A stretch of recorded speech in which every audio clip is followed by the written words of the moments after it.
यहाँ पर हम आपका एक न्यू टॉपिक आज से स्टार्ट कर रहे हैं, पद परिचय। पद परिचय ये आपका बहुत ही इम्पोर्टेंट है, आपका बोर्ड के दृष्टिकोण से एक बहुत ही सरल टॉपिक है ये आपका, और बहुत इजी टॉपिक है, और ये बस समझने भर का है आपको कि आप किस प्रकार से इसको समझेंगे। अगर आपको ये समझ में आ गया तो आपका बहुत इजी रहेगा, क्योंकि आपका पूर्व ज्ञान के आधार पर दिया गया है पूरा टॉपिक।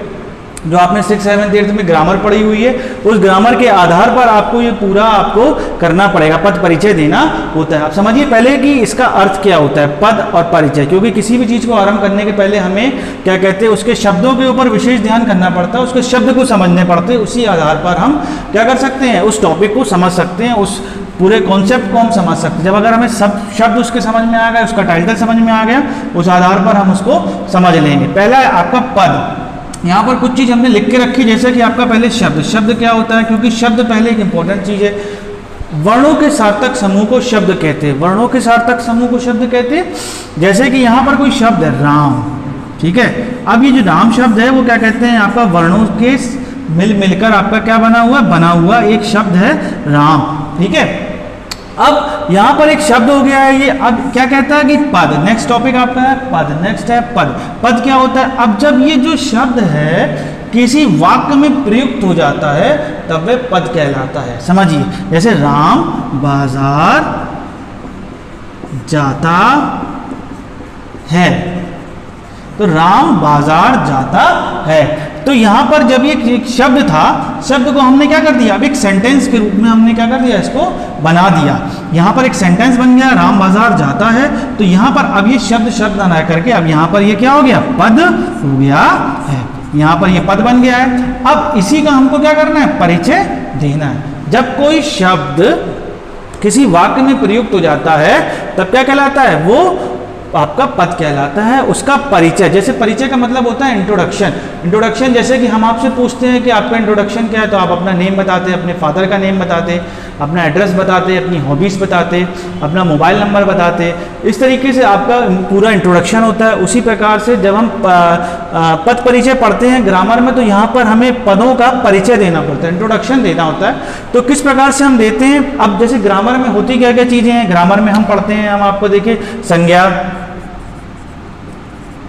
सर्वनाम, तीसरा विशेषण, चौथा है आपका क्रिया। आपका संज्ञा हो गई, सर्वनाम हो गया, विशेषण हो गई, क्रिया हो गया, अब आपका हो गया अव्यय, ठीक है। तो यहाँ पर जब हम देखते हैं तो इस आधार पर हमने संज्ञा में हम देखेंगे, किसी भी पद परिचय देंगे तो संज्ञा में हम देखेंगे कि वो शब्द जो है, जैसे राम है, वो किस आधार पर है, राम है। जब से संज्ञा का कौन सा आपका भेद है, यहाँ पर देखेंगे संज्ञा का भेद के बाद हम देखेंगे उसका लिंग क्या है, वचन क्या है, वचन के बाद आपका देखेंगे कि वो सेंटेंस जो है आपका कारक कौन सा है, तो इस तरीके से क्रिया कौन सी है। तो ये सब चीज़ें यहाँ पर क्या होती, यहाँ पर आती हैं। जैसे कि यहाँ पर एक सेंटेंस दिया गया, राम बाजार जाता है। अब राम हो गया तो राम यहाँ पर हो गया आपका ये। अब संज्ञा में हो गया है आपका कौन सी संज्ञा, व्यक्तिवाचक संज्ञा। यहाँ पर है आपका व्यक्तिवाचक संज्ञा, क्योंकि एक किसी विशेष व्यक्ति के बारे में कहा जा रहा है, तो यहाँ पर हो गया आपका व्यक्तिवाचक संज्ञा। फिर आपका ये हो गया लिंग में, कौन सा लिंग हो गया, ये आपका हो गया पुल्लिंग। वचन सेंटेंस के आधार पर देखिए तो यहाँ पर ये है एक वचन का शब्द। तो कारक कर्ता कारक कौन था, राम। तो यहाँ पर आप देखेंगे कि इस तरीके से पूरे पद का परिचय जब हम दे रहे हैं तो इसी को हम कहते हैं आपका व्याकरणिक रूप से व्याकरणिक पद परिचय। देखिए एक सेकंड उदाहरण दिया रखा है यहाँ पे व्यक्तिवाचक संज्ञा का एक और, तान्या विद्यालय जाती है। तो तान्या क्या हो गया, एक विशेष व्यक्ति, एक लड़की का नाम है, तो ये व्यक्तिवाचक संज्ञा हो गया। दूसरा ये लिंग में देखिए तो कौन सी लिंग है, स्त्री लिंग का है। तीसरा है वचन सेंटेंस के आधार पर एक वचन का है, कर्ता कारक है, और जाति है तो क्रिया का कर्ता, ठीक है। सेकंड पे आएंगे हम, सेकंड एग्जाम्पल यहाँ पर लिखा हुआ है ईमानदारी अनमोल गुण है। तो यहाँ पर जब हम देखते हैं कि ये है भाववाचक संज्ञा। संज्ञा के हमने आपको पार्ट बताए थे, संज्ञा में कितने प्रकार के भेद होते हैं। संज्ञा में होता है आपका व्यक्तिवाचक संज्ञा, जातिवाचक संज्ञा, आपका भाववाचक संज्ञा, ठीक है, आपका द्रव्यवाचक संज्ञा, समूहवाचक संज्ञा। तो इस प्रकार से संज्ञा के जो भेद होते हैं आपको एक बार उसको रिवाइज करने होंगे, सर्वनाम के भी, विशेषण के भी, ताकि जब आप उनका पद परिचय देंगे तो पद परिचय में आपको आसानी होगी कि आप किस प्रकार से आप उनका दे सकते हैं। बस यही उसमें करना है, उसके बारे में लिखना है। जैसे कि ये ईमानदारी अनमोल गुण है, तो यहाँ ईमानदारी हो गया, तो ईमानदारी के बारे में पूछा, अंडरलाइन करके पूछा जाएगा, जिसका देना होगा। तो यहाँ भाववाचक संज्ञा हो गई, यहाँ ये ईमानदारी स्त्रीलिंग का है, एक वचन का आपका ये सेंटेंस में है, तो इस आधार पर हमने उसका क्या कर दिया, हमने पद परिचय दे दिया।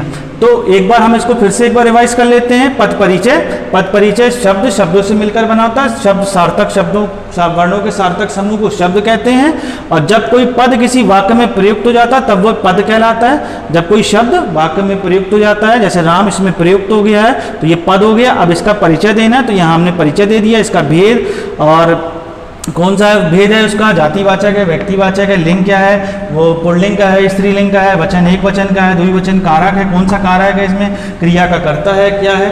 तो इस तरीके से आपका बताना होगा, इसमें आपको एक बार पूरे रिवाइज करना होगा। संज्ञा, सर्वनाम, विशेषण, क्रिया, अव्यय, इसी प्रकार अब सर्वनाम का है, विशेषण का है, क्रिया है, अव्यय। आगे आने वाली वीडियो में हम आपका अन्य आपके सर्वनाम का विशेषण, क्रिया, अव्यय आपको स्पष्ट करते चलेंगे। और आपको एक काम करना, आपने 6 से लेकर के 8 तक की आपकी जो भी बुक मिलेगा, बेस्ट बुक है आपकी 8th क्लास की बुक। 8th क्लास की बुक को अब एक बार फिर से ग्रामर की बुक को आप रिवाइज करिए। रिवाइज करने के पश्चात आप इसको लिखना स्टार्ट करिए। इसके जो भी क्वेश्चंस में आपकी कमी होगी हम आपको पूछेंगे, और आपकी जो क्लासेस चलेंगी आपके क्लास जो आपकी वेब कोर्स से चलेंगी, आपकी वेब कोर्स से, तो इसी आधार पर हम आपको यही आपको एक बार पद परिचय फिर से आपको पढ़ाएंगे उसमें। और जो भी आपका पूछना है हमको कोई भी आंसर उसका, आप हमसे उसको पूछ सकते हैं। Thank you.